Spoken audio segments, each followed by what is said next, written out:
ஒரு சில பஸ் ஸ்டாண்டுக்கு வரைக்கும், ஒரு சில கஞ்சா குடிக்கும், ஒரு சில கூட்டி கொடுக்குற மாமா வேலை பார்க்குற நாதாரிங்க, புரோக்கர் வேலை பார்க்குற பரதேசிங்க தான் அவரை மாதிரி அதெல்லாம் அசிங்கப்படுத்திக்கிட்டு நீ மக்கள்கிட்ட என்ன சத்தியம் பண்ணீங்க? நீட்டு தேர்வு வந்தாலும் முதல் கேள்வி சொன்னீங்க, மது விலக்குனீங்க, பெண்களுக்கு பாதுகாப்பு நீங்க என்ன என்ன என்ன இருக்குங்க? ஒன்றுமே கிடையாது. உங்கள் நாய்ங்க பண்ண வேலை ஒட்டுமொத்த அந்த கட்சியோட பேரே கெடுக்குது. பொது அறிவுக்கு வாங்க, பொது புத்தகம் இருக்காது. இதில் வந்து பகுத்தறிவு பெரியார் அப்படின்னு சொல்லிட்டு இருக்கீங்க. யாரும் பெரியார் விட ஒரு சிறு பக்கம் எடுத்து பாருங்க. ஒரு டீம் காரணங்க சிறு பக்கம் எடுத்து பாருங்க. அது ஏன்னா என்னோட பேர் சொல்லி என் பேர் கெடுக்குறீங்க. அந்த அளவுக்கு நீங்களும் மோசம் பண்ணிட்டு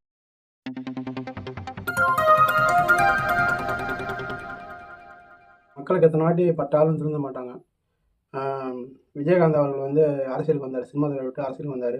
அவரை கிண்டல் கேள்வி பண்ணீங்க. என்னன்னா வயசாகிடுச்சு, முடிஞ்சிச்சு, எல்லாமே காசு கப்பினே சேர்ந்துட்டான், நம்ம அரசியலை சம்பாதிக்கலாம் அப்படின்னு சொல்லிட்டு வந்துட்டார் அப்படின்னு அவரை இல்லாத போலலாம் பேசி அவர் என்னென்ன அசிங்கப்படுத்த முடியுமோ மீடியா துறையில் வந்து வச்சு செஞ்சீங்க எல்லாமே. இப்போ இன்றைக்கி அவர் இறந்து 1 வருஷம் ஆச்சு. அப்போ இன்றைக்கி அவரை தூக்கி கொண்டாடுறீங்க.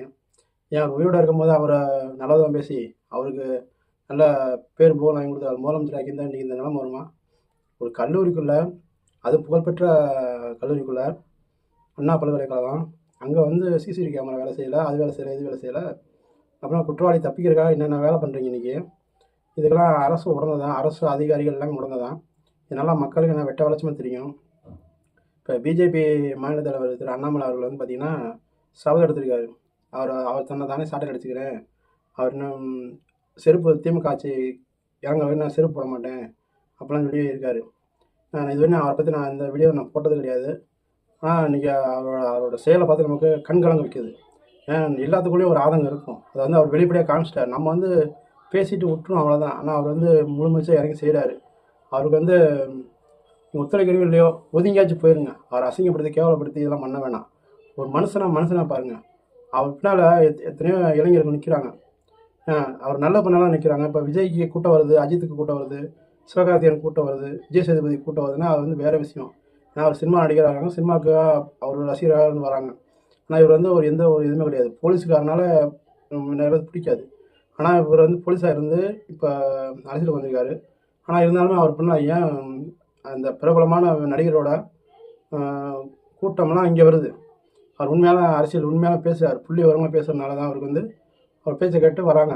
அவர் ஒரு தொழிலை ஜெயிச்சு வந்தாருன்னா நல்லாயிருக்கும், அரசியலில் பெரிய ஆளாக வந்தாருன்னா நல்லாயிருக்கும்னு இளைஞர் நம்புகிறாங்க. வீட்டில் உள்ள ஆண்கள் பெண்கள் எல்லாம் நம்புகிறாங்க, எல்லோரும் நம்புகிறாங்க. ஒரு சில பஸ் ஸ்டாண்டுக்கு வரைக்கும், ஒரு சில கஞ்சா குடிக்கும், ஒரு சில கூட்டி கொடுக்குற மாமா வேலை பார்க்குற நாதாரிங்க, புரோக்கர் வேலை பார்க்குற பரதேசிங்க தான் அவரை மாதிரி அதெல்லாம் அசிங்கப்படுத்திக்கிட்டு, இந்த விஜயகாந்த் ஐயா மாதிரி, தலைவர் விஜயகாந்த் மாதிரி அதெல்லாம் அசிங்கப்படுத்தி கேவலப்படுத்தி இன்றைக்கி ஒன்றும் இல்லாமல் நாட்டை நாசமாக்கி வச்சுருக்கீங்க. இதுக்கு மேலே எவ்வளோ தான் பொறுமையாக போகிறது? எல்லாத்துக்கும் கோவம் இருக்குது, ஆத்திரம் தான் செய்யுது. நீங்கள் என்ன சொல்லி வந்தீங்க? மக்கள்கிட்ட என்ன சத்தியம் பண்ணீங்க? நீட்டு தேர்வு வந்தாலும் முதல் கேள்வி சொன்னீங்க, மது விலக்குனீங்க, பெண்களுக்கு பாதுகாப்பு நீ என்ன என்ன என்ன இருக்குங்க? ஒன்றுமே கிடையாது, ஒன்றும் கிடையாது. ஆத்திரம் தான் வருது நீங்கள் பண்ணிட்டு. இந்த முதலமைச்சர் கூட ஒரு வேளை விட்டுலாம். ஆனால் இங்கே சால்ரா திட்டு அடைய நாய்ங்க பார்த்தீங்கன்னா, சால்ரா நீங்கள் சம்பாதிக்கிறதுக்கு முதலமைச்சர் பேர் பின்னால் ஒதுங்கி ஒழிஞ்சிக்கிறது.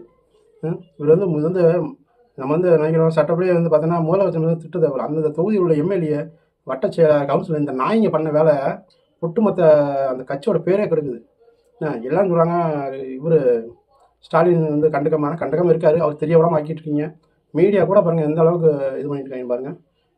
அவர் தெரிஞ்சு என்ன ஒன்றும் செய்ய முடியாது. அவரால் வயசாகி போச்சு, ஒன்றும் செய்ய முடியாது. சரி, இப்போ துணை முதலமைச்சர் இருக்காரு, சினிமா நடிகர் நம்ம ஸ்டாலின்னா உதயநிதி ஸ்டாலின். சினிமாவில் அவர் இதாகலன்னு சொல்லிட்டு வந்து இப்போ அரசியலுக்கு வந்தார். இப்போ அவர் என்ன இது பண்ணி அவர் இப்படி துணை முதலமைச்சர்னார்? அவர் வார்டு கவுன்சிலர் கூட இருக்கிறதுக்கு தகுதியிலன்னு எல்லாம் சொல்லிட்டு இருக்காங்க. அவரை போய் துணை முதலமைச்சர் போட்டுறீங்க. அவர்கிட்ட எந்த கேள்வியாச்சும் குறிப்பிட்ட வாயில் வருதா? சாதாரண ரோட்டில் இப்போ பைத்தியக்காரனை கூட அவன் புள்ளி வரமாக சொல்கிறேன்.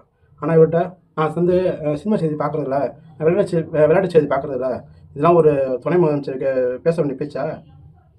ஒன்றும் இல்லை, தத்தின்னு பேர் வச்சுன்னா அது கரெக்டாக தான் போல அவருக்கு. நான் கூட சொல்ல ஆள் அப்படி சொல்லக்கூடாதுன்னு பார்த்தா அவர் என்ன படிச்சதோ தெரியும். எந்த விதம் பார்த்தாலும் சத்தி தரமாக பண்ணியிருக்காரு. மேலே ஏறினா நான் கிறிஸ்துவேன், இது இஸ்லாமிய சகோதரர் அவங்களோட இதுக்கு போனால் அங்கே போய் நான் வந்து இஸ்லாமிய சங்கிங்க என்ன உனக்கு என்ன உனக்கு வந்துருக்கு? நீ யார்? எல்லாத்துக்கும் சேர்த்தா நீ வந்து இதாக இருக்க, அமைச்சராக இருக்க. நான் பாகுபாடு பார்க்கக்கூடாது. நீ என்ன பண்ணிகிட்டு இருக்க? அங்கே போய் பாகுபாடு பார்த்துருக்க. விளங்குமா நாடு? நீ வந்து உனக்கு ஓட்டு போட்டோன்னு போட்டாதுன்னு சேர்த்து நீ வந்து முதலமைச்சராக இருக்க. நீ சொன்ன எல்லாம் செஞ்சாகணும். ஆனால் நீ அப்படிப்பட்ட ஆள் என்ன செய்யணும், எல்லாத்துக்கும் ஒரே சரிசமமாக இருக்கணும்.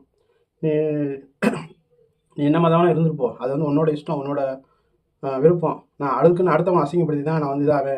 என் சங்கிங்கெல்லாம் ஓட்டு போடலையா? இந்த சங்கிங்கெல்லாம் உனக்கு வந்து ஓட்டே போடலையா? நான் கோயிலுக்கு போகிறோம், ஏன் உனக்கு நாங்கள் வந்து ஓட்டே போடலையா? சங்கிங்கெல்லாம் பற்றி டெய்லி நான் கிறிஸ்துவன் சொன்னா நீ என்னாலும் சொல்லிட்டு போ. சரி, அது தேவையில்லை, நம்ம நஷ்டம் போய் தொலைங்க. நாட்டில் இவ்வளோ அநியாயம் நடக்குது, அக்கறை உனக்கு, இதெல்லாம் வந்து மீடியா வந்து வெளியே சொல்கிற பயப்படுது. ஏன் பயப்படுதுன்னு தெரிய மாட்டேங்குது. சரி, இந்த காலத்தில் இவ்வளவு டெக்னாலஜி வளர்ந்து அப்பப்போ எனக்கு நடக்கிற செய்தியெல்லாம் தெரிஞ்சுமே இவ்வளோ தகவல் தொடர்பு வந்து அதிகமாக இருக்க காலத்துலேயே இந்த அமைச்சர்கள் வாயை கூசாமல் பொய் பொய் பொய். அந்த பையனுக்கும் அந்த பிரியாணி கடைக்காரனுக்கும் எங்களுக்கும் கட்சிக்கு வந்து சம்மந்தம் கிடையாது. சம்மந்தம் எல்லாமே ஊழல்னு ஃபோட்டோ எடுத்துறீங்க, கட்டி பிடிச்ச சாலை போட்டுறீங்க. என்னங்க இந்த இந்த காலத்தில் வந்து இன்னும் நாங்கள் வந்து முரசொலி படிக்கிற ஆள் கிடையாது. இன்னும் நாங்கள் வந்து சன் டிவியில் வர நியூஸை பார்த்துட்டு நாங்கள் இருக்குது, கலைஞர் டிவி சன் டிவியோட நியூஸை நாங்கள் இன்னும் படித்து முட்டாளாக நாங்கள் இருக்கல. சரியா, எங்கள் தெருவில் என்ன ஆகுதுன்னா பக்கத்து வீட்டுக்காரன் வீடியோ எடுத்து போகிறேன், வாட்ஸ்அப்பில் செய்தி வருது, அப்பப்போ வருது. நாங்கள் இந்த மாதிரி சோசியல் மீடியா வர செய்தி தான் நீங்கள் வந்து டுவா ஒரு மாதிரி உருட்டிக்கிட்டு நீங்கள் வீடியோ போடுறீங்க, இந்த பெரிய பெரிய நியூஸ் சேனல்லாம். கொஞ்சமாச்சும் பொது அறிவுக்கு வாங்க. பொது புத்தி உங்களுக்கு இருக்கா இல்லையா? இதில் வந்து பகுத்தறிவு பெரியார் அப்படி சொல்லிக்கிட்டு இருக்கீங்க. இப்போ நேரம் பெரியார் உயிரோட வந்து உங்களுக்கு சிறுப்பை கட்டி அடிச்சு பாரு, ஒவ்வொரு திமுககாரனையும் சிறுப்பை கட்டி அடிச்சுட்டு பாருந்தாலும்.